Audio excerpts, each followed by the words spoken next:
ಸಮೀರ್ ಅವ್ರ ಮೇಲೆ ಬಳ್ಳಾರಿಯ ಕೌಲ್ ಬಜಾರ್ ಪೊಲೀಸ್ ಸ್ಟೇಷನ್ನಲ್ಲಿ ಕ್ರೈಮ್ ನಂಬರ್ 51/225 ಏನು ರಿಜಿಸ್ಟರ್ ಆಗಿದೆ 5ನೇ ತಾರೀಕಿಗೆ.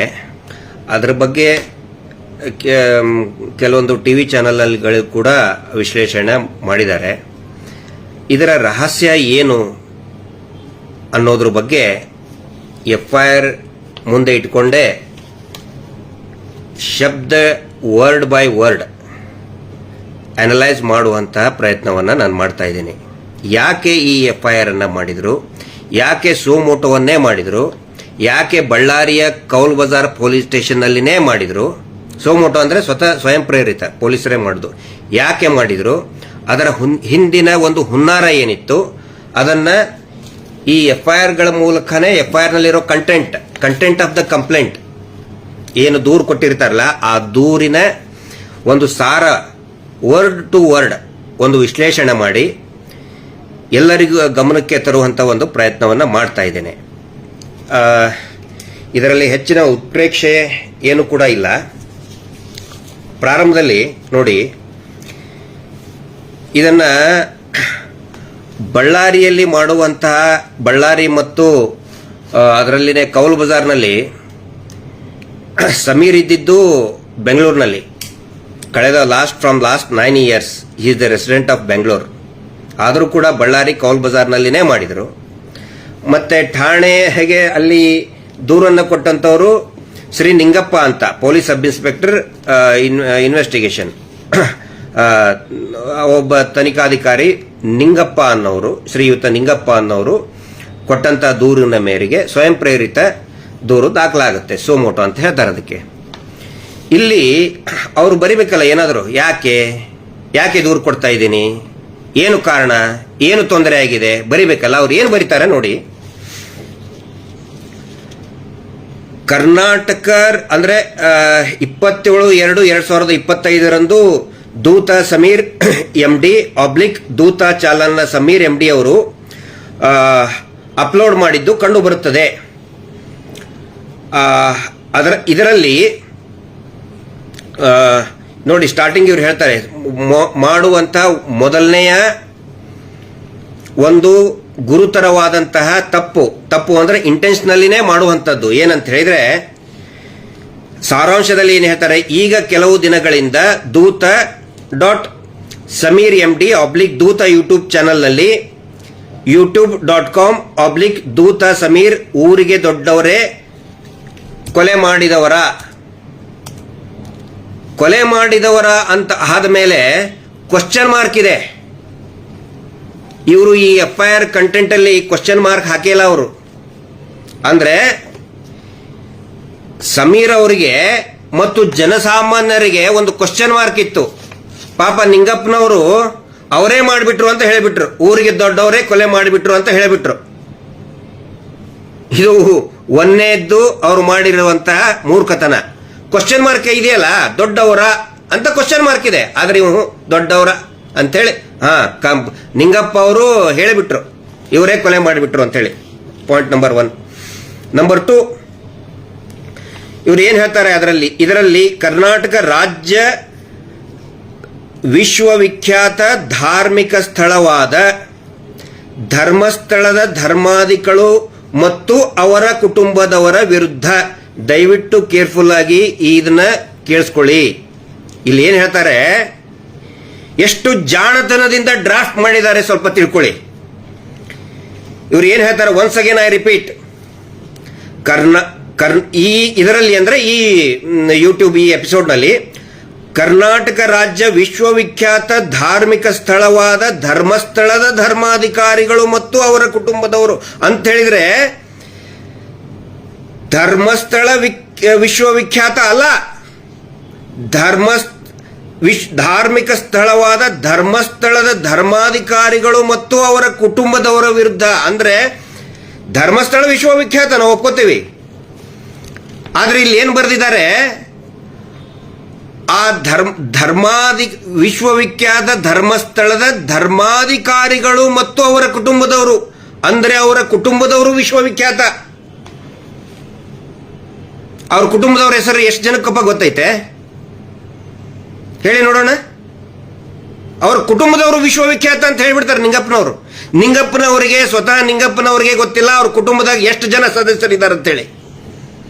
ಬಹುಶಃ ಅವ್ರ ಮಿಸಸ್ ಹೆಸರು ಏನು ಅಂತ ಎಷ್ಟು ಜನಕ್ಕೂ ಕೂಡ ಗೊತ್ತಿಲ್ಲ, ವೆರಿ ಫ್ಯೂ ಪೀಪಲ್. ಅವರ ಮಗಳ ಹೆಸರು ಏನಂತ ಹೇಳಿ ಅನೇಕ ಜನರಿಗೆ ಗೊತ್ತಿಲ್ಲ. ಅವರ ತಮ್ಮನ ಹೆಸರು ಏನು ಅಂತ ಗೊತ್ತಿಲ್ಲ. ಬರೀ ಅಲ್ಲಿ ಅತ್ತೆ ಒಂದಿಷ್ಟು ರೇಪಿಸ್ಟ್ ಗ್ಯಾಂಗ್ ಏನಿದೆ ಅವರಿಗೆ ಗೊತ್ತಿದೆ. ಇನ್ನು ಕೆಲವೊಂದಿಷ್ಟು ವ್ಯವಹಾರ ಮಾಡೋರು ಗೊತ್ತಿದೆ ತಮ್ಮನ ಹೆಸರು. ತಮ್ಮನ ಮಗನ ಹೆಸರು 100% ವಿಶ್ವವಿಖ್ಯಾತ. ಮೂರು ಲೋಕದಲ್ಲಿ, ಈ ಅತಳ ಸುತಳ ಪಾತಾಳ ಮೂರು ಲೋಕದಲ್ಲಿ ಕೂಡ ಕುಖ್ಯಾತ ತಮ್ಮನ ಮಗ. ಈಗ ಇಡೀ ಕುಟುಂಬನೇ ವಿಶ್ವವಿಖ್ಯಾತ, ವಿಶ್ವ ಕುಖ್ಯಾತ ಆಗಿದೆ ಸಮೀರ್ ವಿಡಿಯೋದಿಂದ. That is different. ಆದರೆ ಧರ್ಮಸ್ಥಳ ವಿಶ್ವವಿಖ್ಯಾತ ನಾವು ಎಲ್ಲರೂ ಒಪ್ತೀವಿ, ನಮಗೆ ಹೆಮ್ಮೆ ಅದು. ಆದರೆ ಇವರು ಏನ್ ಹೇಳ್ತಾರೆ, ವಿಶ್ವವಿಖ್ಯಾತ ಧರ್ಮಸ್ಥಳದ ಧರ್ಮಾಧಿಕಾರಿಗಳು ಮತ್ತು ಅವರ ಕುಟುಂಬ. ನೋಡಿ ಇಲ್ಲಿ ಯಾವ ರೀತಿ ಟ್ಯಾಗ್ ಮಾಡ್ತಾ ಇದ್ದಾರೆ. ಧರ್ಮಸ್ಥಳಕ್ಕೆ ಮತ್ತು ಧರ್ಮಸ್ಥಳದ ಜನಪ್ರಿಯತೆಗೆ, ಧರ್ಮಸ್ಥಳದ ಪಾವಿತ್ರ್ಯತೆಗೆ ಈ ಕುಟುಂಬವನ್ನ ಯಾವ ರೀತಿ ಲಿಂಕ್ ಮಾಡ್ತಾ ಇದ್ದಾರೆ ನೋಡಿ ಇಲ್ಲಿ, ಇದರಲ್ಲಿ ಗೊತ್ತಾಗುತ್ತೆ. ಆ ನಂತರ ಈ ಅವರ ಕುಟುಂಬದ ವಿರುದ್ಧ ಪರೋಕ್ಷವಾಗಿ ಆರೋಪಗಳನ್ನು ಮಾಡಿದ್ದು. ಪರೋಕ್ಷ ಅಂದ್ರೆ ಏನು? ಇಂಡೈರೆಕ್ಟ್. ಇವ್ರಿಗೆ ಹೆಂಗಪ್ಪ ಇಂಡೈರೆಕ್ಟ್ ಅನ್ನೋದನ್ನ? ಇಂಡೈರೆಕ್ಟ್ ಅಂದ್ರೆ ಇಮ್ಯಾಜಿನೇಷನ್. ನಿಂಗಪ್ಪನವರು, ಮಾನ್ಯ ಸಬ್ ಇನ್ಸ್ಪೆಕ್ಟರ್ ನಿಂಗಪ್ಪನವರು ಒಂದು ಇಮ್ಯಾಜಿನೇಷನ್ ಮಾಡ್ಕೊಂಡ್ಬಿಟ್ರು. ಯಾರಿಗಂದಿದ್ದಾರೆ? ಅವ್ರಿಗೆ ಅಂದಿದ್ದಾರೆ ಅಂತೇಳಿ. ಆ ಇಮ್ಯಾಜಿನೇಷನ್ ಮಾಡಿಕೊಂಡು ಆ ಇಮ್ಯಾಜಿನೇಷನ್ ಅನ್ನ, ಆ ಪರಿಕಲ್ಪನೆಯನ್ನ FIR ಗೆ ಇಳಿಸಿದ್ರು. ಅವರನ್ನ ಪರೋಕ್ಷವಾಗಿ ಮಾಡಿದ್ದು.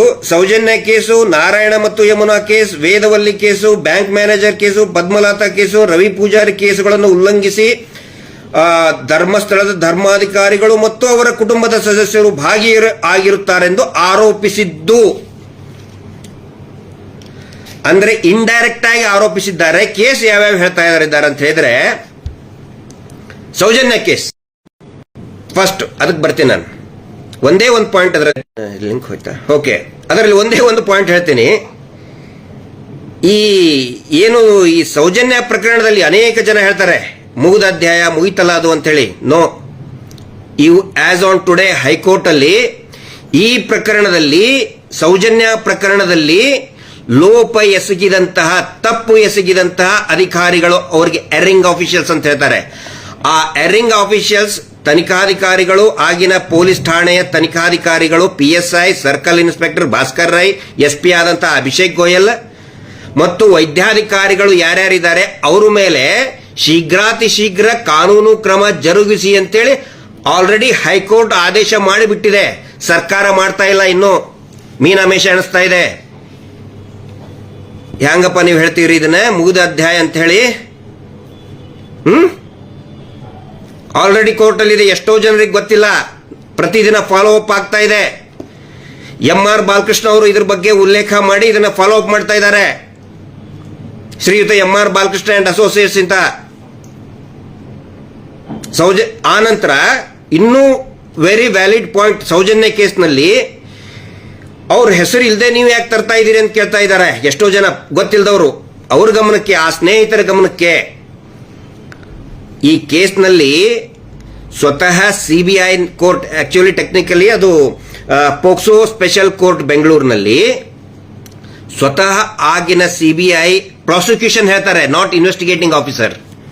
CBI ಪ್ರಾಸಿಕ್ಯೂಷನ್ ಏನು ವಾದ ಮಾಡ್ತಾರಂತ ಹೇಳಿದ್ರೆ, ನೋಡಿ ಇದರಲ್ಲಿ ಸಂತೋಷ್ ರಾವ್ನ ಪಾತ್ರ ಇಲ್ಲ, ಅವನ ಹೊರತುಪಡಿಸಿ ಇನ್ನೂ 3-4 ಜನ ಇದ್ದಾರೆ. ಆ 3-4 ಜನ ಯಾರು? 1, 2, 3, 4 ಎಲ್ಲ ಬರೆದಿದ್ದಾರೆ, ಹೆಸರು ಕೂಡ ನೇಮ್ ಇದೆ. ಬರೋದು ನೋಡಿ ಸ್ವಾಮಿ, ಈ 3-4 ಜನರನ್ನು ಕೂಡ ತನಿಖೆ ಮಾಡಬೇಕು, ಅವಕಾಶ ಕಲ್ಪಿಸಿಕೊಡಿ ಅಂತ ಕೇಳಿದಾಗ ಆ ಸ್ಪೆಷಲ್ ನ್ಯಾಯಾಲಯದ, ವಿಶೇಷ ನ್ಯಾಯಾಲಯದ ನ್ಯಾಯಾಧೀಶರು, ಮಾನ್ಯ ನ್ಯಾಯಾಧೀಶರು ಅನುಮತಿಯನ್ನು ಕೂಡ ಕೊಟ್ಟಿದ್ರು. ಎಸ್, ನಿಮ್ಮ ವಾದ ಸರಿ ಇದೆ. ಆ ಸಂತೋಷ್ ರಾವ್ನನ್ನ ಹೊರತುಪಡಿಸಿ ಇನ್ನು ಉಳಿದಂತಹ 4 ಜನ, ಅದರಲ್ಲಿ ಉದಯ್ ಜೈನ್, ಮಲ್ಲಿಕ್ ಜೈನ್, ಧೀರಜ್ ಜೈನ್ ಮತ್ತು ಇನ್ನೊಬ್ಬ ಭಯಂಕರ ಚಿಕ್ಕ ಮಗು, ಇವ್ರು ಹೇಳ್ತಾರೆ ನಮ್ಮ ಪರಿವಾರದ ಮಗು ಅಮೆರಿಕಾದಲ್ಲಿದ್ದಂತ ಮಗು ಎಲ್ಲರನ್ನೂ ಕೂಡ ಕರ್ಕೊಂಡು ಬಂದು ಅವರನ್ನ ತನಿಖೆ ಮಾಡಿ ಅಂತೇಳಿ ಸ್ಪೆಷಲ್ ಕೋರ್ಟೇ ಹೇಳಿತ್ತು. ಆಲ್ರೆಡಿ ಈಗ ನಾವು ಮರು ತನಿಖೆ ಮಾಡಿ ಅಂತ ಹೇಳ್ತಾ ಇದೀವಲ್ಲ, ಮರು ತನಿಖೆ ಈಗ 4 ವರ್ಷದ ಹಿಂದೆನೆ ಮಾಡಿಬಿಟ್ಟಿದೆ.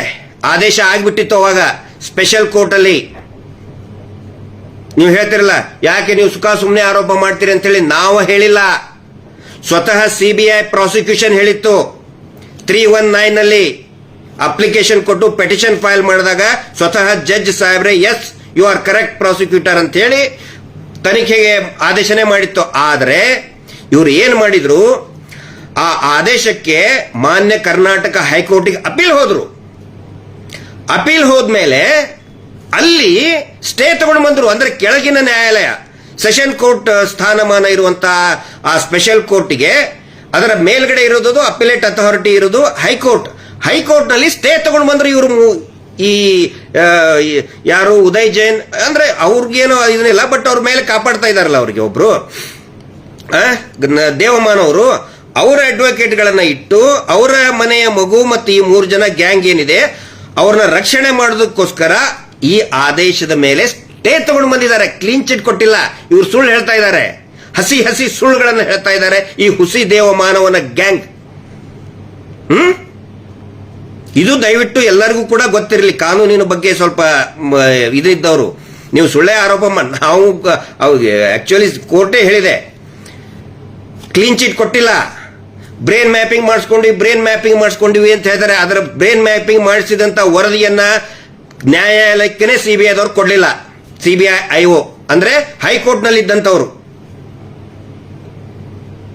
ಇದು ಫ್ಯಾಕ್ಟ್. ಹಿಂಗಿದ್ದ ಮೇಲೆ ಸಮೀರ್ ಕೇಳೋದು ತಪ್ಪಾ? ವಾಕ್ ಸ್ವಾತಂತ್ರ್ಯ ಬೇಡವಾ? ಹಂಗಿದ್ರೆ ಯೂಟ್ಯೂಬರ್ಗಳಿಗೆ ವಾಕ್ ಸ್ವಾತಂತ್ರ್ಯ ಇಲ್ವಾ? ಆ ಸಬ್ಜೆಕ್ಟ್ ಬರ್ತೇನೆ, ನೆಕ್ಸ್ಟ್ ಪಾಯಿಂಟ್. ಆ ನಂತರ ಇವ್ರು ಹೇಳ್ತಾರೆ, ಯಾರು ನಿಂಗಪ್ಪನವರೇ ಹೇಳ್ತಾರೆ, ನಾರಾಯಣ ಮತ್ತು ಯಮುನಾ ಕೇಸ್ ಏನಿದೆ ಗೊತ್ತೇನ್ರಿ ನಿಂಗಪ್ಪನವರೇ? ನಾನು ಹೇಳಲ್ಲ, ತಾವು ಪೊಲೀಸರು ಮತ್ತು ಬೆಳ್ತಂಗಡಿ ಪೊಲೀಸರು ಏನು ಹೇಳಿದ್ದಾರೆ, ದಕ್ಷಿಣ ಕನ್ನಡ ಪೊಲೀಸರಿಗೆ ಏನು ವರದಿ ಹೋಗಿದೆ ಅದನ್ನ ಬಳ್ಳಾರಿ ಪೊಲೀಸರಿಗೆ ಹೇಳುವಂತ ಪ್ರಯತ್ನ ನಾನು ಮಾಡ್ತಾ ಇದ್ದೀನಿ. ನಾನೇನು ಹೇಳ್ತಾ ಇಲ್ಲ. ಏನಾಗಿದೆ ಅಂದ್ರೆ ತಿಳ್ಕೊಳ್ಳಿ ಬಳ್ಳಾರಿ ಪೊಲೀಸರೇ, ಕೌಲ್ ಬಜಾರ್ ಪೊಲೀಸರೇ, ನಾರಾಯಣ ಮಾವುತ ಕೇಸ್ ನೀವೇ ಹಾಕಿದಿರಿಲ್ಲ, ಇದನ್ನ ಅದಕ್ಕೆ ಹೇಳ್ತಾ ಇದ್ದೀನಿ. ಏನಾಗಿದೆ ನಾರಾಯಣ ಮಾವುತ ಕೇಸಲ್ಲಿ, ಸ್ವತಃ ನಾರಾಯಣನ ಹೆಂಡತಿಯಾದಂತಹ ಶ್ರೀಮತಿ ಸುಂದರಿಯವರು, ನೆನಪಿಟ್ಕೊಳ್ಳಿ ಹೆಸರು, ಶ್ರೀಮತಿ ಸುಂದರಿಯವರು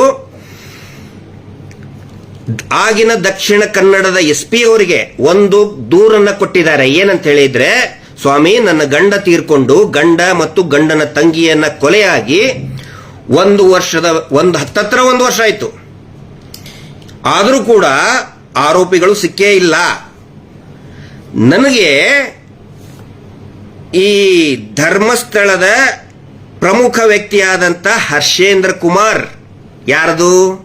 ಇದೇ ಧರ್ಮೋದ್ಯಮಿಗಳ ಸ್ವಂತ ತಮ್ಮ, ಕುಟುಂಬದವರು ವಿಶ್ವವಿಖ್ಯಾತರು ಅಂತ ಹೇಳ್ತಾ ಇದ್ದೀರಲ್ಲ, ಆ ವಿಶ್ವವಿಖ್ಯಾತ ಕುಟುಂಬದ ಜಾತಕ ಹೇಳ್ತಾ ಇದ್ದೀನಿ ಕೇಳಿ ಇಲ್ಲಿ. ಅದರಲ್ಲಿ ದೂರಿನಲ್ಲಿ ಅವರು ಬರೀತಾರೆ, ಹರ್ಷೇಂದ್ರ ಕುಮಾರ್ ಅವರು ನನಗೆ ಜೀವ ಬೆದರಿಕೆ ಕೊಟ್ಟರು. ಎದಕ್ಕೆ? ನಮ್ಮ ಕುಟುಂಬಕ್ಕೆ ಮನೆಗೆ ಬಂದು ಜೀವ ಬೆದರಿಕೆ ಕೊಟ್ಟಿದ್ದಾರೆ. ಎದಕ್ಕೆ? ಈ ನಮ್ಮ ಜಾಗೆಯನ್ನ ಬಿಟ್ಕೊಟ್ಟು ಹೋಗ್ಬಿಡು ನೀನು ಅಂತ ಬೆದರಿಕೆ ಕೊಟ್ಟಿದ್ದಾರೆ, ಹೆಸರು ಹಾಕಿ ಬರೆದಿದ್ದಾರೆ. ಆಮೇಲೆ ನಾವು ಮನೆ ಬಿಟ್ಟು ಹೋಗಲಿಲ್ಲ. ಹೀಗಾಗಿ ನಾರಾಯಣ ಮತ್ತು ಅವರ ತಂಗಿ ಯಮುನಾಳ ಕೊಲೆಯನ್ನ ಅವ್ರು ಹೇಳಿ 1 ವಾರಕ್ಕೇನೆ ಬಂದು ಕೊಲೆ ಆಗಿದೆ, ನಮ್ಮ ಗಂಡನ ಕೊಲೆ ಆಗಿದೆ. ಅಂದ್ರೆ ನಮ್ಮದು ಅಂದ್ರೆ ನಮ್ಮ ಪರಿವಾರದ ಗಂಡ ಮತ್ತು ಗಂಡನ ತಂಗಿ. ಯಾಕಂದ್ರೆ ಇವ್ರು ಹೆದರ್ಕೊಂಡು ಬೆಳ್ತಂಗಡಿಯಲ್ಲಿ ಇರ್ತಿದ್ರು. ಚಿಕ್ಕ ಅಂದ್ರೆ ಎಷ್ಟು ದೇ ಆರ್ ನಾಟ್ ಅಂದ್ರೆ ಮೈನರ್ ಏನಲ್ಲ, ಬಟ್ ಸ್ಟಿಲ್ 3 ಜನ, ಗಣೇಶ, ಅಶೋಕ ಮತ್ತು ಭಾರತಿ, ಅವ್ರ 3 ಜನ ಮಕ್ಕಳು ಬೆಳ್ತಂಗಡಿಯಲ್ಲಿ ಹೆದರ್ಕೊಂಡಿದ್ರು.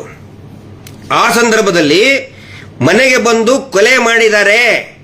ಅವರ ಜೀವ ಬೆದರಿಕೆಯಿಂದನೇ ಈ ಘಟನೆ ಆಗಿದೆ. ಇದಾದ ನಂತರ ನಾನು ಪರಮ ಪೂಜ್ಯರಿಗೆ ನಾನು ಹೋಗಿ ಭೇಟಿಯಾಗಿದ್ದೆ. ಅವ್ರ ಹೆಸರು ಬರೆದಿದ್ದಾರೆ, ವೀರೇಂದ್ರ ಹೆಗ್ಗಡೆ ಅಂತ ಹೆಸರು ಹಾಕಿನೇ ಬರೆದಿದ್ದಾರೆ.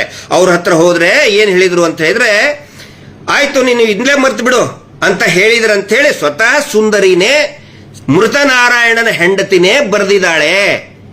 ಬರೆದು ಅದಕ್ಕೆ ಅಕ್ನಾಲಜ್ಮೆಂಟಿಗೆ ನನ್ನ ಇದರಲ್ಲಿ ಅಪ್ಲೋಡ್ ಮಾಡಿದ್ದೆ ಫೇಸ್ಬುಕ್ ಅಲ್ಲಿ.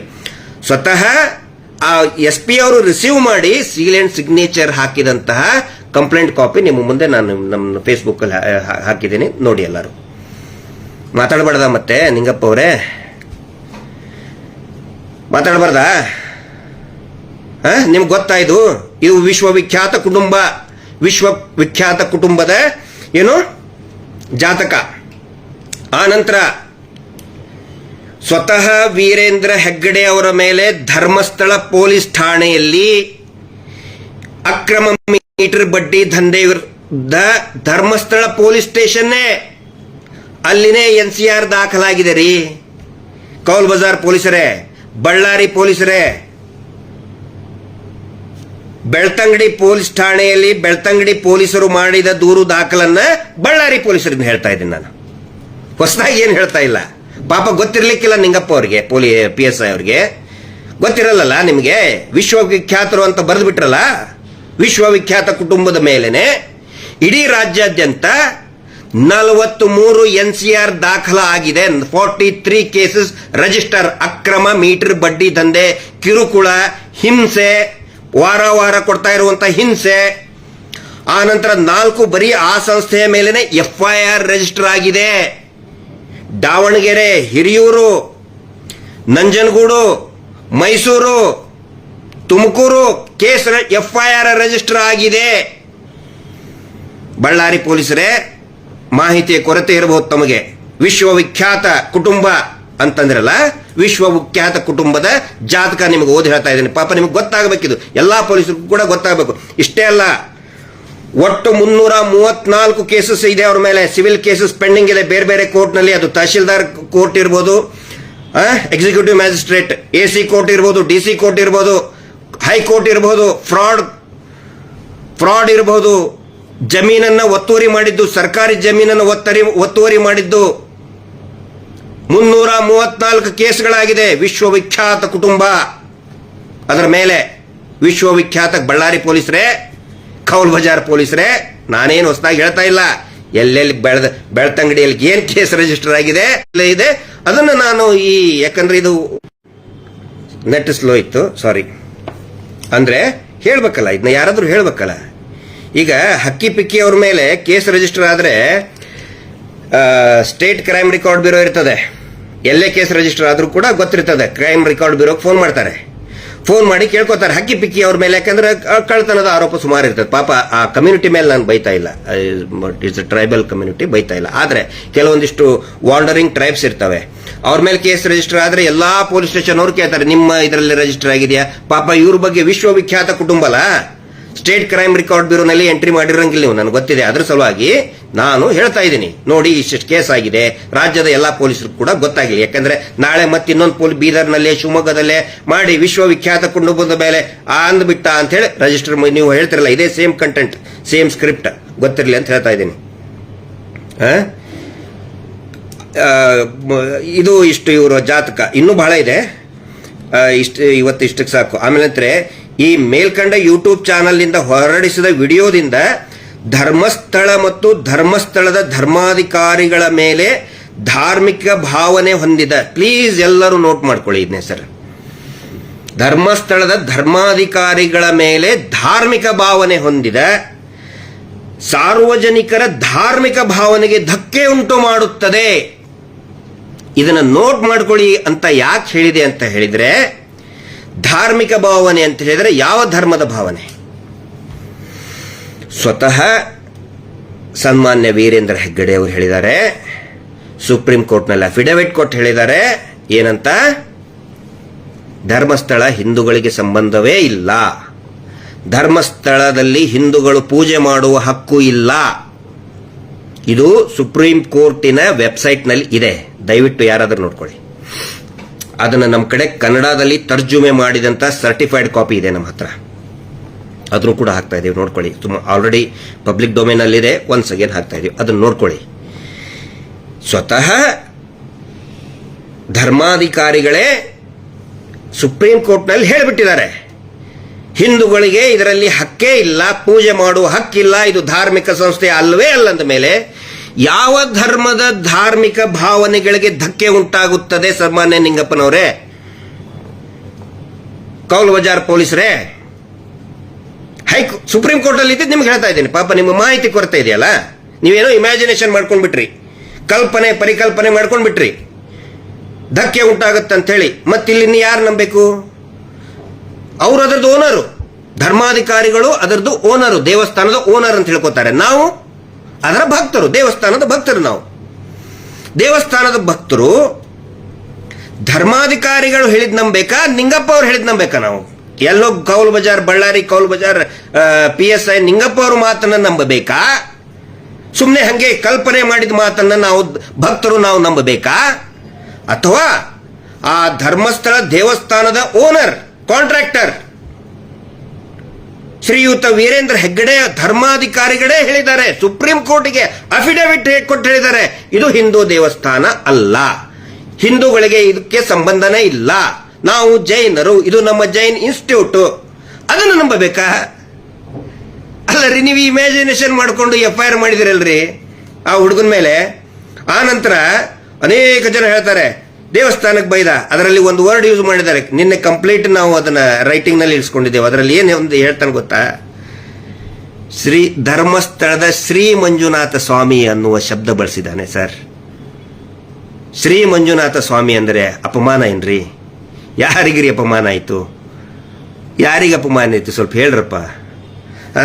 ಇಷ್ಟು ಬರೆದು 299 BNS ನಲ್ಲಿ ದೂರು ದಾಖಲು ಮಾಡಲು ಕೋರುತ್ತೇನೆಂದು ಇದ್ದ ಮೇರೆಗೆ ಠಾಣೆ ಗುನ್ನೆ ನಂಬರ್ 51/2024 ಅಲ್ಲಿ ನಮೂದಿಸಿಕೊಳ್ಳುತ್ತೇನೆ. ಇದು FIR ನ ಜಿಸ್ಟು.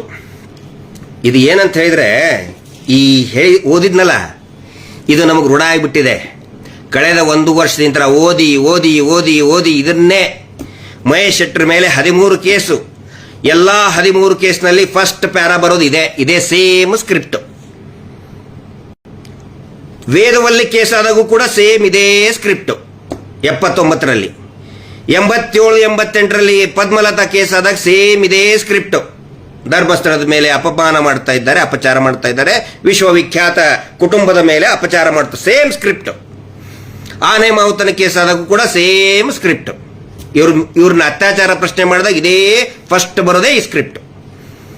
ನನಗನ್ಸಿದೆ ಬಹುಶಃ ಅಲ್ಲಿ ಯಾವುದೋ ಕಲ್ಲಲ್ಲಿ ಕೆತ್ಬಿಟ್ಟಿದ್ದಾರೆ ಕಾಣ್ತದೆ. ಈ ಸ್ಕ್ರಿಪ್ಟನ್ನ ಕಲ್ಲಲ್ಲಿ ಕೆತ್ಬಿಟ್ಟಿದ್ದಾರೆ, ಈ ಸ್ಕ್ರಿಪ್ಟನ್ನು ಪೂರ್ತಿಯಾಗಿ. ಏನದು ಶಿಲಾಶಾಸನ ಅಂತಾರಲ್ಲ, ಶಿಲೆ ಮೇಲೆ ಶಾಸನ ಬರೆದಾರಲ್ಲ, ಹಂಗೆ ಇದು ಶಿಲಾಶಾಸನ. ಧರ್ಮಸ್ಥಳದ ಯಾವುದೋ ಒಂದು ಕಲ್ಲು ಬಂಡೆ ಮೇಲೆ ಧರ್ಮಸ್ಥಳದಾಗ ಇವ್ರ ಮನೆಯೊಳಗೆ ಒಂದು ಬಂಡೆ ಇಟ್ಕೊಂಡು ಅದರಲ್ಲಿ ಬರೆದು ಬಿಟ್ಟಿದ್ದಾರೆ ಆ ಶಿಲಾಶಾಸನನ. ಅದನ್ನೇ ಇಲ್ಲಿ ರಿಪೀಟ್ ಮಾಡಿದ್ದಾರೆ. ಇಲ್ಲಿ ನಾನು ಏನು ಹೇಳಕ್ ಹೊರಟಿದ್ದೀನಿ ಅಂತ ಹೇಳಿದ್ರೆ, ಇದನ್ನ ಬರೆದಂತವರು ಸನ್ಮಾನ್ಯ ನಿಂಗಪ್ಪನವರಲ್ಲ, ನಿಂಗಪ್ಪನವರು ಬರೆದಂತ ಸ್ಕ್ರಿಪ್ಟ್ ಅಲ್ಲ ಇದು.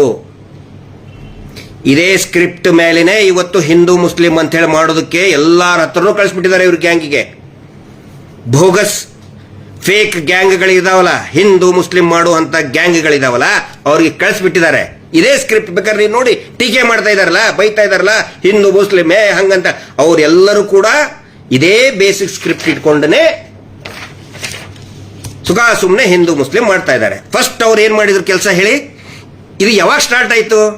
5ನೇ ತಾರೀಕಿಗೆ FIR ಯಾವಾಗ ಆಯ್ತಲ್ಲ, ಅವಾಗ ನಂತರ ಸ್ಟಾರ್ಟ್ ಮಾಡಿದ್ರು ಹಿಂದೂ ಮುಸ್ಲಿಂ ಅಂತ ಹೇಳಿ. ಯಾಕಂತ ಹೇಳಿದ್ರೆ ದೇ ವೇರ್ ವೇಟಿಂಗ್. ಇನ್ನೂ ಒಂದು ಕುತಂತ್ರ ಮಾಡಿದ್ರು, ಅದನ್ನ ನಾನು ಇವತ್ತು ಎಕ್ಸ್ಪ್ಲೇನ್ ಮಾಡಲೇಬೇಕು.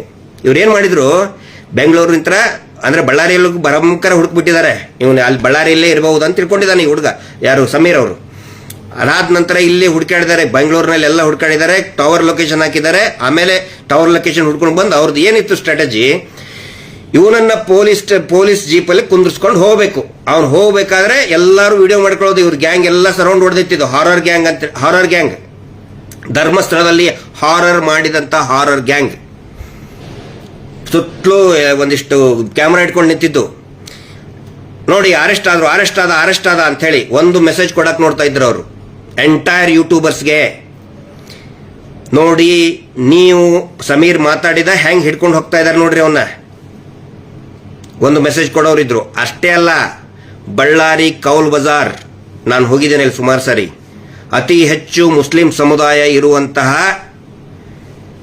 ಜ್ಯೂರಿಸ್ಡಿಕ್ಷನ್ ಇರ್ತಕ್ಕಂಥ ಪೊಲೀಸ್ ಠಾಣೆ ಆ ಏರಿಯಾದು. ಅಲ್ಲಿ ಎಷ್ಟೋ ಜನಕ್ಕೆ ಹೇಳಿಟ್ಟಿದ್ರು. ನನಗೆ ನಿನ್ನೆ ಸಮೀರ್ ಹೇಳಿದ, ಅವನು ಫೋನ್ ಮಾಡಿ ಹೇಳ್ತಾ ಇದ್ರು, ನೀನ್ ಬಾ, ನಾವು ನೋಡ್ಕೊತೀವಿ, ತುಮಾರೆ ಹಮ್ ದೇಖ್ ಲೆಂಗೆ ಇದರ್, ಪೊಲೀಸ್ ಕ್ಯಾ ಕರ್ತೆ, ಹಮ್ ಐಸಾ ಕರ್ತೆ. ಪಾಪ ಅವ್ನಿಗೆ ಗೊತ್ತಿಲ್ಲ, ಸಮೀರ್ ಗೊತ್ತೇ ಇಲ್ಲ ಇದೇನು. ಅಲ್ಲಿ ಹೋಗೋದು, ಒಂದಿಷ್ಟು ಜನರ ಕಡೆ ಅಂತಾರೆ ಜೋರಾಗಿ ಕೂಗಾಡ್ಸೋದು, ಒದರಾಡ್ಸೋದು. ಯಾಕಂದ್ರೆ ಪ್ರೋಕ್ ಆಗಿಬಿಡ್ತಾರೆ. ಓ ನಮ್ಮ ಹುಡುಗ ದೇಖ್ ರೇ ಹಮಾರೆ ಬೈಕು ಲೇಕೆ ಆಯೆ, ಮಾರ್ ರೇ, ಐಸಾ ಕರ್ ರೇ ಅಂತೇಳಿ ಫುಲ್ ಅದನ್ನೆಲ್ಲ ಶೂಟಿಂಗ್ ಮಾಡಿ, ನೋಡ್ರಿ ಪೊಲೀಸರ ಮೇಲೆ ದಾಳಿ ಮಾಡಿದ್ರು, ಈ ಕಡೆ ಹಿಂದೂ ಧರ್ಮದ ಮೇಲೆ ದೇವಸ್ಥಾನದ ಮೇಲೆ ದಾಳಿ ಮಾಡ್ತಾ ಬೈತಾನೆ, ಅಲ್ಲಿ ಪೊಲೀಸರ ಮೇಲೆ ಕಲ್ಲೆಸಿತಾರೆ. ಏನಿದು, ಎಲ್ಲಿದೆ ಹಿಂದೂಗಳು, ಎಲ್ಲಿದಿರಿ ಅಂತೇಳಿ ಕೂಗಾಡಿಬಿಡೋದು ಎಲ್ಲ ಇದರಲ್ಲಿ. ಮತ್ತೆ ಇಡೀ ರಾಜ್ಯದಲ್ಲಿ ಒಂದು ದಂಗೆ. ಆ ಒಂದೇ ಅದೇನೋ ಅಂತ ಹೇಳ್ತಾರೆ, ಒಂದೇ ಕಲ್ಲಲ್ಲಿ ಹಂಗೆ ದಂಗೆ ಎಬ್ಬಿಸಿ ಇಡೀ ಸೌಜನ್ಯ ಹೋರಾಟದ ಕಿಚ್ಚನ್ನ ಆರಿಸಿಬಿಡಬೇಕು ಒಂದನೇದ್ದು. ಆನಂತರ ಯೂಟ್ಯೂಬರ್ಸ್ಗಳಿಗೆ ಒಂದು ಮೆಸೇಜ್ ಕೊಡೋದು, ನೀವೇನಾದ್ರೂ ನಮ್ಮ ವಿರುದ್ಧ ಮಾತಾಡಿದ್ರೆ ಇದೇ ಪರಿಸ್ಥಿತಿ. ಕಳೆದ 13-12 ವರ್ಷದಿಂದ ಇದೇ ಮಾಡಿದ್ದಾರೆ ಇವರು, ಯೂಟ್ಯೂಬರ್ಸ್ಗಳಿಗೆ ಹೆದರಿಸಿ. ಸುಮಾರು ಪಾಪ ಯೂಟ್ಯೂಬರ್ಸ್, ಎಷ್ಟು ಜನ ಯೂಟ್ಯೂಬರ್ಸ್ ರೆಡಿ ಇದ್ರು ಈ ರೀತಿ ಪೊಲೀಸ್ ಸ್ಟೇಷನ್ನು ಹೆದರಿಸೋದು. ಇನ್ನು ಕೆಲವೊಂದಿಷ್ಟು ಜನಕ್ಕೆ ಆಮಿಷ ಕೊಟ್ಟರು, ಬಿಸ್ಕೆಟ್ ಎಸೆದ್ರು, ಹೋದ್ರು. ಓಕೆ, ನೋ ಪ್ರಾಬ್ಲಮ್, ನಮ್ಗೇನು ಇದನ್ನಿಲ್ಲ. ಕೆಲವೊಬ್ರದ್ದು ಅನಿವಾರ್ಯತೆ ಇರ್ತದೆ, ನಾವು ಅವ್ರಿಗೇನು ಬಯಲ್ಲ. ಆದರೆ ಈ ಒಂದು ತಂತ್ರಗಾರಿಕೆ, ಒಂದು ಏಟಲ್ಲಿ 2 ಹಕ್ಕಿಗಳನ್ನ ಹೊಡೆಯೋದಕ್ಕೆ ಹೋಗಿ ಸಿಕ್ಕಾಪಟ್ಟೆ ಏಟು ತಿಂದ್ಕೊಂಡು ಸುಮ್ಮನೆ ಕುತ್ಕೊಂಡಿದ್ದಾರೆ. ಈಗ ಸುಮ್ಮನೆ ಕುತ್ಕೋಬೇಕು. ಹಿಂದೂ ಮುಸ್ಲಿಂ ಅಂತ ಮಾಡೋರು ಸುಮ್ಮನೆ ಕುತ್ಕೋಬೇಕು. ನಾನು ಹಿಂದೂ ಮುಸ್ಲಿಂ ಅಲ್ಲ, ನಾನು ಹೆಮ್ಮೆ ಇದೆ ನನಗೆ ಹಿಂದೂ ಅಂತ ಹೇಳ್ಕೊಳ್ಳೋಕೆ. ನಾನೊಬ್ಬ ಭಾರತೀಯ ಮತ್ತು ನಾನೊಬ್ಬ ಹೆಮ್ಮೆಯ ಹಿಂದೂ. ನಾನು ಹಿಂದೂ ಮುಸ್ಲಿಂ ಅಲ್ಲ. ಆ ನಂತರ ಕೆಲವೊಬ್ರು ನನಗೆ ಕೇಳಿದ್ದಾರೆ, ಮೆಸೇಜ್ ಹಾಕಿದ್ದಾರೆ, ಯಾಕೆ ಸಮೀರ್ ಬಗ್ಗೆ ಇಷ್ಟೊಂದು ಸೀರಿಯಸ್ ಆಗಿ ನೀವು ಅವನನ್ನ ಹೈಕೋರ್ಟಿಗೆ ಹೋಗಿ ಪ್ರೊಟೆಕ್ಟ್ ಮಾಡ್ತಾ ಇದ್ದೀರಾ ಅಂತ ಕೇಳಿದರು. ಅವರೆಲ್ಲರಿಗೂ ನಾನು ಒಂದು ಮಾತು ಹೇಳ್ತಾ ಇದ್ದೀನಿ, it is not only A question of ಒಬ್ಬ ಸಮೀರನ ಸುರಕ್ಷತೆಯ ಪ್ರಶ್ನೆ. ಯಾರು ಯೂಟ್ಯೂಬರ್ ಅವರ ಪ್ರೊಟೆಕ್ಟ್ ಬರೀ ಸಮೀರ್ ಮೇಲೆ ಇಷ್ಟೇ FIR ಆಗಿಲ್ಲ. ಇದಕ್ಕಿಂತ ಮುಂಚೆ ಅನೇಕ ಸೌಜನ್ಯ ಪರ ನಿಂತಹ ಅನೇಕ ಯೂಟ್ಯೂಬರ್ಗಳ ಮೇಲೆ FIR ಮಾಡಿದ್ದಾರೆ. ನಮ್ಮ ಕೂಡ್ಲಾರ್ MP ಸಂಚಾರಿ ಸ್ಟುಡಿಯೋ, ಆಮೇಲೆ ಟೋಟಲ್ 39 ಯೂಟ್ಯೂಬ್ಗಳನ್ನ ಬ್ಲಾಕ್ ಮಾಡಿದ್ದಾರೆ. ಅದಕ್ಕಿಂತ before 82 TV youtuber including TV ಚಾನೆಲ್ಗಳಿಗೆ ನೋಟಿಸ್ಗಳನ್ನ ಕೊಟ್ಟಿದ್ದಾರೆ. ಮಾತಾಡಲೇಬಾರದು. ಒಂದು ಸಣ್ಣ ಆರ್ಟಿಕಲ್ ಬರೆದ್ರೆ ಯೂಟ್ಯೂಬ್ ಬಿಡಿ, ಸಣ್ಣ ಆರ್ಟಿಕಲ್ ವೆಬ್ ಪೇಜ್ ನಲ್ಲಿ ಒಂದು ಸಣ್ಣ ಸೌಜನ್ಯಗಳಿಗೆ ನ್ಯಾಯ ಬೇಕು ಅಂದ್ರೆ ಟಕ್ಕನೆ ಒಂದು ನೋಟಿಸ್ ಕಳಿಸ್ಬಿಡೋದು. ಆ ಶೀನಪ್ಪ ಅವನ ಬಗ್ಗೆ ಯಾರು ಬೈದಿಲ್ಲ ರೀ. ಅವನು ಯಾರು ಅಂತ ಯಾರಿಗೂ ಗೊತ್ತಿಲ್ಲ, ಅವನು ಕಳಿಸ್ತಾನೆ. ಅವನು ಯಾರು ಅಂತ ಯಾರಿಗೂ ಗೊತ್ತಿಲ್ಲ, ಅವನು ನೋಟಿಸ್ ಕಳಿಸೋದು. ಅವ್ರು ನೋಟಿಸ್ ಕಳಿಸಿದ್ರೆ ಫೋನ್ ನಂಬರ್ ಸಿಗ್ತದೆ, ಹೆದರ್ಸೋದು ಅಥವಾ ಡೀಲಿಂಗ್ ಮಾಡೋದು. ನಿಮ್ಮನ್ನು ಹಂಗೆ ಮಾಡ್ತೇವೆ ಹಿಂಗೆ ಮಾಡ್ತಾರೆ. ಅಕ್ಷರ ರಾಜು ಅವ್ರು ಕೇಳ್ರಿ, ಸುಬ್ರಹ್ಮಣ್ಯ ಹಂಡಿಗೆ ಅವ್ರು ಕೇಳಿ, ಕೂಡ್ಲಾರ್ MP ಅವ್ರು ಕೇಳಿ, ಸಂಚಾರಿ ಸ್ಟುಡಿಯೋ ಅವ್ರು ಕೇಳಿ. ಆನಂತರ ನಮ್ಮ ರೈಟ್ ನ್ಯೂಸ್ ಇತ್ತೀಚೆಗೆ ತುಂಬಾ ಉತ್ಸಾಹದಿಂದ ಒಬ್ಬ ಯುವಕ, ಶ್ರೀ ಅನ್ನುವಂತ ಯುವಕ ತುಂಬಾ ಉತ್ಸಾಹದಿಂದ ಎಷ್ಟು ಬೆದರಿಕೆ ಕೆರೆಗಳು ಬಂದು ರೈಟ್ ನ್ಯೂಸ್ನವ್ರಿಗೆ, ಈ ಮೀಟರ್ ಬಡ್ಡಿ ದಂಧೆಯಿಂದ ಹಳ್ಳಿಗೂ ತಲುಪಿದ್ರು ಅವರು. ಎಷ್ಟೊಂದು ಕರೆಗಳು ಬಂದು ರೈಟ್ ನ್ಯೂಸ್ಗೆ. ಹಿಂಗಾಗಿ ಇನ್ನೂ ಅನೇಕ ಯೂಟ್ಯೂಬರ್ಗಳು ಇವತ್ತು ನಿಜವಾಗಲೂ ಕೂಡ ಯೂಟ್ಯೂಬರ್ ಒಂದು ದೊಡ್ಡ ಕ್ರಾಂತಿಯನ್ನ ಮಾಡ್ತಾ ಇದ್ದಾರೆ. ಬಹುಶಃ ಈ ಕ್ರಾಂತಿ ಇಡೀ ದೇಶ ಮತ್ತು ಜಗತ್ತು ಮೆಚ್ಚುವಂತ ಕ್ರಾಂತಿ ಯೂಟ್ಯೂಬರ್ ಮಾಡೋದು. ಹಿಂಗಾಗಿ ಯೂಟ್ಯೂಬರ್ ಇವ್ರಿಗೆ ಚುಚ್ಚುತ್ತಾ ಇದೆ, ಇವರಿಗೆ ಯೂಟ್ಯೂಬರ್. ಅದರ ಸಲುವಾಗಿ ಈ ಒಂದು ಸಂದೇಶವನ್ನ ಕೊಡುವಂತ ಕೆಲಸ ಮಾಡಿದ್ರು. ಆದರೆ ಬರೋಬ್ಬರಿ ಏಟ್ ಬಿತ್ತವರಿಗೆ. ಇದು ಸೌಜನ್ಯಳ ಶಕ್ತಿ, ಮಂಜುನಾಥ ಸ್ವಾಮಿಯ ಶಕ್ತಿ, ಅಣ್ಣಪ್ಪ ಸ್ವಾಮಿಯ ಶಕ್ತಿ. ಇದು ಗೊತ್ತಿರಲಿ.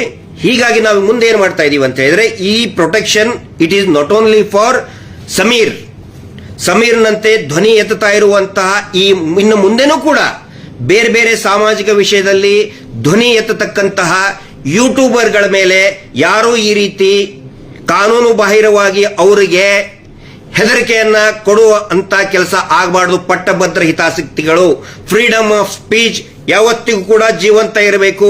ಯಾವಾಗ ಫ್ರೀಡಮ್ ಆಫ್ ಸ್ಪೀಚ್ ಜೀವಂತ ಇರುತ್ತೆ ಆವಾಗ ಮಾತ್ರ ಜನಸಾಮಾನ್ಯ ಜೀವಂತವಾಗಿರ್ತಾನೆ. ಜನಸಾಮಾನ್ಯನಿಗೆ ನ್ಯಾಯ ಸಿಗುತ್ತೆ. ಅದು ಯೂಟ್ಯೂಬರ್ ಇರ್ಬೋದು, ಟಿವಿ ಚಾನಲ್, ವಾಟ್ ಎವರ್, ಯಾವುದೇ ಜರ್ನಲಿಸಂ ಇರ್ಬೋದು. ಆ ಜರ್ನಲಿಸಂಗೆ ರಕ್ಷಣೆ ಕೊಡೋದಕ್ಕೆ ಇಷ್ಟೊಂದು ಸೀರಿಯಸ್ ಆಗಿ ತಗೊಂಡಿದ್ದೀವಿ. ನಾವು ಸುಮ್ಮನೆ ಬಿಡಲ್ಲ, ಇದನ್ನ ತುಂಬಾ ಸೀರಿಯಸ್ ಆಗಿ ತಗೊಂಡಿದ್ದೀವಿ. ಬರುವಂತಹ ನೆಕ್ಸ್ಟ್ ವೀಕೆಂಡ್ ಸ್ವತಃ ಸಮೀರ್ ಎಲ್ಲಾ ಯೂಟ್ಯೂಬರ್ಗಳ ಜೊತೆಗೆ ಇಂಟರಾಕ್ಷನ್ ಮಾಡೋರಿದ್ದಾರೆ. ಏನೇನು ಸತ್ಯಾಸತ್ಯತೆ ನಡೆದಿದೆ ಎಲ್ಲವನ್ನು ಕೂಡ ತಿಳಿಸ್ತಾರೆ. ಸೌಜನ್ಯ ಪ್ರಕರಣದ ಬಗ್ಗೆ, ಧರ್ಮಸ್ಥಳದ ಹಾರರ್ಗಳ ಬಗ್ಗೆ ಇನ್ನೂ ಅನೇಕ ವಿಷಯಗಳು ಹೊರಬರಲಿದೆ. ಬರುವಂತಹ ವೀಕೆಂಡ್ಗೆ ಒಂದು ಥ್ಯಾಂಕ್ಸ್ ಹೇಳೋದಕ್ಕೆ ಮತ್ತು ಎಲ್ಲಾ ಯೂಟ್ಯೂಬರ್ಗಳಿಗೆ ಒಂದು ಕಾನೂನಿನ ಧೈರ್ಯವನ್ನು ಸ್ಟ್ರೆಂತ್ ಕೊಡೋದಕ್ಕೆ ಇವತ್ತು ನಮ್ಮ ಅಡ್ವೊಕೇಟ್ ಹೇಳಿದ್ದಾರೆ, ಸಮೀರ್ ಒಬ್ಬರಿಗೆ ಅಲ್ಲ, ನಾವು ಪ್ರತಿಯೊಬ್ಬ ಫ್ರೀಡಮ್ ಆಫ್ ಸ್ಪೀಚ್ ಅನ್ನು ನಾವು ಎತ್ತಿ ಹಿಡಿಬೇಕು. ಜರ್ನಲಿಸ್ಟ್ಗಳಿಗೆ ಯಾರು ಭಯ ಬಿದ್ದಿದ್ದಾರೆ ಆ ಜರ್ನಲಿಸ್ಟ್ಗಳ ಜೊತೆಗೆ ನಾವು ನಿಂತ್ಕೋಬೇಕು. ನಾವು ನಮ್ಮ ಆಫೀಸ್ ಪೂರ್ತಿ ನಮ್ಮ ಸ್ಟಾಫ್ ನಿಂತ್ಕೊಳ್ತಿದ್ದೆ ಅಂತ ಹೇಳಿದ್ದಾರೆ. ನಮಗೆ ಯಾವುದೇ ಫೀಸ್ ಬೇಕಾಗಿಲ್ಲ, ಅವ್ರ ಜೊತೆಗೆ ನಾವು ಇದೀವಿ ಅಂತ ಹೇಳಿ ಒಂದು ಸ್ಟ್ರಾಂಗ್ ನಿಲುವನ್ನು ತಗೊಂಡಿದ್ದೀವಿ ನಾವು. ಯಾಕಂದ್ರೆ ನೋಡಿ, ಯಾರಾದರೂ ಒಬ್ರು ಮಾತಾಡೋರು ಇದ್ರೆ ಜನಸಾಮಾನ್ಯರಿಗೆ ಒಂದು ಧೈರ್ಯ ಇರ್ತದೆ. ಇದು ಜನಸಾಮಾನ್ಯರ ದೇಶ, ಇದು ವಿಐಪಿಗಳ ದೇಶ ಅಲ್ಲ. ಜನಸಾಮಾನ್ಯರಿಗೆ ಧೈರ್ಯ, ಅದನ್ನ ಈ ಜನಸಾಮಾನ್ಯರಿಗೆ ತಲುಪಿಸೋರು ಯಾರು? ಪ್ರೆಸ್. ಅದರಲ್ಲಿ ವಿಶೇಷವಾಗಿ ಯೂಟ್ಯೂಬರ್ಗಳು ಮತ್ತೆ ಈ ಪೇಜ್ ರೈಟರ್ಸ್ಗಳು, ಕಂಟೆಂಟ್ ರೈಟರ್ಸ್ಗಳು, ಅವರಿಗೋಸ್ಕರ ಒಂದು ಇಂಟರಾಕ್ಷನ್, ಸಮೀರ್ ಅವ್ರ ಜೊತೆಗೆ ಒಂದು ಇಂಟರಾಕ್ಷನ್ ಸೆಷನ್ ಅನ್ನು ಇಟ್ಟಿದ್ದೀವಿ. ದಯವಿಟ್ಟು ಯಾರು ನ್ಯಾಯದ ಪರವಾಗಿದ್ದೀರಿ ಎಲ್ಲರೂ ಕೂಡ ಬರಬೇಕು ಅಂತ ನಾನು ಕೈ ಮುಗಿದು ಕೇಳ್ತಾ ಇದ್ದೀನಿ. ಸೌಜನ್ಯ ನ್ಯಾಯಪರ ಸಮಿತಿಯಿಂದ ಈ ಒಂದು ಸೌಜನ್ಯಳಿಗೆ ನ್ಯಾಯ ಸಿಗಬೇಕು ಮತ್ತು ಧೈರ್ಯವಾಗಿ ನೀವು ಪ್ರಸಾರ ಮಾಡೋದಕ್ಕೆ, ನ್ಯಾಯಯುತವಾಗಿ ಪ್ರಸಾರ ಮಾಡೋದಕ್ಕೆ, ವಿನಾಕಾರಣ ಸುಳ್ಳು ಆರೋಪ ಮಾಡೋದಲ್ಲ, ನ್ಯಾಯಯುತವಾಗಿ ಪ್ರಸಾರ ಮಾಡೋದಕ್ಕೆ ಒಂದು ಉತ್ತೇಜನ ಕೊಡೋದಕ್ಕೆ ಈ ಒಂದು ಇದನ್ನ ಇಟ್ಕೊಂಡಿದ್ದೀವಿ. ದಯವಿಟ್ಟು ಪ್ರತಿಯೊಬ್ಬರು ಕೂಡ ಯಾರ್ಯಾರಿಗೆ ಉತ್ಸಾಹ ಇದೆ, ಈ ಸುಮ್ಮನೆ ಬಂದು ಗಲಾಟೆ ಮಾಡೋರಿಗೆ ಅವಕಾಶ ಇಲ್ಲ. ಅದು ಇದು ಏನೇನೋ ಮಾತಾಡ್ಕೊಂಡು ಕಬ್ಬೆಬ್ಸೋರಿಗೆ ಅವಕಾಶ ಇಲ್ಲ. ಆ ಥರ ಮಾಡಿದರೆ ಹೊರಗಡೆ ಹಾಕುವಂಥ ವ್ಯವಸ್ಥೆನೂ ಕೂಡ ಇದೆ. ಅದಕ್ಕೆ ದಯವಿಟ್ಟು ಯಾರ್ಯಾರು ಫ್ರೀಡಮ್ ಆಫ್ ಸ್ಪೀಚ್ ಅನ್ನ ಬೆಂಬಲಿಸ್ತೀರಿ ತಮ್ಮೆಲ್ಲರಿಗೂ ಕೂಡ ಈ ಬರುವ ವೀಕೆಂಡ್ ನಾವು ಡೇಟು, ಟೈಮು ಮತ್ತು ಪ್ಲೇಸು ಎಲ್ಲಾನು ಕೂಡ ನಾಳೆ ಅಥವಾ ಮ್ಯಾಕ್ಸಿಮಮ್ ಸುಮಾರದವರೆಗೆ ಎಲ್ಲಾ ಯೂಟ್ಯೂಬರ್ಗಳಿಗೂ ಕೂಡ ತಲುಪಿಸ್ತೇವೆ. ಸೌಜನ್ಯ ನ್ಯಾಯಪರವಾಗಿದ್ದಂಥವ್ರಿಗೆ, ಯಾರು ಈ ದೇಶದ ಪ್ರಜೆಗಳು ಅನ್ಕೋತೀರಿ ಅಂದ್ಕೊಂಡಿದ್ದು ಸುಮಾರು ಜನ ಪಾಪ ನಿಜವಾಗ್ಲೂ hats off youtubers and Facebook, ಇನ್ಸ್ಟಾಗ್ರಾಮ್ನಲ್ಲಿ ಪೇಜ್ ರೈಟರ್ಸ್ಗಳಿಗೆ ಹ್ಯಾಟ್ಸ್ ಆಫ್. ಒಂದು ದೊಡ್ಡ ಕ್ರಾಂತಿಗೆ ಚಾಲನೆಯನ್ನು ಕೊಟ್ಟಿದ್ದೀರಿ. ಹೀಗಾಗಿ ಒಂದು ಥ್ಯಾಂಕ್ಸ್ ಗಿವಿಂಗ್ ಸೆಷನ್ ಅನ್ನ ಮತ್ತೆ ಇನ್ನೂ ಅನೇಕ ಧರ್ಮಸ್ಥಳದ ಹಾರರ್ಗಳನ್ನ ದಾಖಲೆ ಸಮೇತ ಬಿಡುಗಡೆ ಮಾಡುವಂತ ಒಂದು ಪ್ರಯತ್ನ ನಡೀತದೆ. ದಯವಿಟ್ಟು ಎಲ್ಲರೂ ಬರಬೇಕು ಅಂತ ಕೇಳ್ಕೊತಾ ಇದ್ದೀನಿ. ಅಲ್ಟಿಮೇಟ್ಲಿ ಈ ಹೋರಾಟ ಒಂದು ತಾರ್ಕಿಕ ಅಂತ್ಯಗೊಳ್ಳಲೇಬೇಕು. ಅತ್ಯಂತ ವೇಗವಾಗಿ ಹರಡ್ತಾ ಇದೆ. ಆ ನಂತರ ಎಲ್ರಿಗೂ ಹೇಳ್ತಾ ಇದ್ದೀನಿ, ಪ್ರಚಾರ ನೋಡಿ, ಯಾವತ್ತಿಗೂ ಕೂಡ ಇಂಡಿವಿಜುವಲ್, ನಾನು ನನ್ನ ಬಗ್ಗೆ ಹೇಳ್ತಾ ಇದ್ದೀನಿ, ಇಂಡಿವಿಜುವಲ್ ವ್ಯಕ್ತಿಗೆ, ನನಗೆ ಪ್ರಚಾರ ಯಾವತ್ತಿಗೂ ನೋಡಿ ಒಂದು ಹೋರಾಟ ಯಾಕೆ ಹಾಳಾಗ್ತಾ ಇದೆ ಅಂತ ಹೇಳಿದ್ರೆ, ಗಿರೀಶ್ ಮಟ್ಟಣ್ಣ ಅವರಿಗೆ ದೊಡ್ಡವನ್ ಮಾಡಿದರೆ ಅದೇ ಒಂದು ದೊಡ್ಡ ಕಂಟಕ. ಪ್ಲೀಸ್ ಸಬ್ಜೆಕ್ಟ್ ಬಗ್ಗೆ, ಹೋರಾಟದ ಬಗ್ಗೆ ನೀವು ಕನ್ಸರ್ನ್ ಇರಲಿ. ನಮ್ಮನ್ನ ದೊಡ್ಡವ್ರು ಮಾಡೋದು ಬೇಡ, ನಮ್ಮನ್ನ ಹೀರೋ, ನಮ್ಮನ್ನ ಏನೋ I am very common man, ಒಬ್ಬ ಸಾಮಾನ್ಯ ವ್ಯಕ್ತಿ ನಾನು. ಪ್ಲೀಸ್ ಸೌಜನ್ಯ ಹೋರಾಟದ ಬಗ್ಗೆ ಧ್ವನಿಗೂಡಿಸಿ ಅಂತ ಕೇಳ್ತಾ, ಮತ್ತೆ ನಮ್ಮ ಮಹೇಶ್ ಶೆಟ್ಟಿ ತಿಮ್ಮರೋಡಿ ಅವರ ನೇತೃತ್ವದಲ್ಲಿ ನಡೀತಾ ಇರುವಂತಹ ಈ ಸಂಪೂರ್ಣ ಅವರ ಮಾರ್ಗದರ್ಶನದಲ್ಲಿ ನಡೀತಾ ಇರ್ತಕ್ಕಂಥ ಅನೇಕ ಈ ಹೋರಾಟದ ಅನೇಕ ಮಜಲುಗಳಿಗೆ ಎಲ್ಲರ ಒಂದು ಬೆಂಬಲ ಇರಲಿ ಅಂತ ಹೇಳಿ ಇವತ್ತಿನ ಈ ಒಂದು ಲೈವ್ ಅನ್ನು ಮುಗಿಸ್ತಾ ಇದ್ದೇನೆ. ಪ್ರತಿಯೊಬ್ಬರು ಕೂಡ ಇದನ್ನ ಶೇರ್ ಮಾಡಿ, ಸಾಧ್ಯ ಆದಷ್ಟು ಜನರಿಗೆ ಶೇರ್ ಮಾಡಿ. ಎಲ್ಲರೂ ಕೂಡ ಸಾಕಷ್ಟು ಜನ ಜಾಗೃತರಾಗಿದ್ದಾರೆ. ಡ್ಯೂ ಟು ಸಮೀರ್ ವಾಯ್ಸ್ ತುಂಬಾ ದೊಡ್ಡದಿದೆ, ತುಂಬಾ ರೀಚ್ ತುಂಬಾ ದೊಡ್ಡದಾಗಿದೆ. ಹೀಗಾಗಿ ಪ್ರತಿ ಹಂತದಲ್ಲಿನೂ ಕೂಡ ಇದನ್ನು ಗಮನಿಸಿ ಪ್ರತಿಯೊಬ್ಬರು ಕೂಡ ಇದರಲ್ಲಿ ಭಾಗಿಯಾಗಿ ಅಂತ ಹೇಳ್ತಾ ಇವತ್ತಿನ ಈ ಲೈವ್ ಅನ್ನು ಮುಗಿಸ್ತಾ ಇದ್ದೀನಿ. Justice for Soujanya.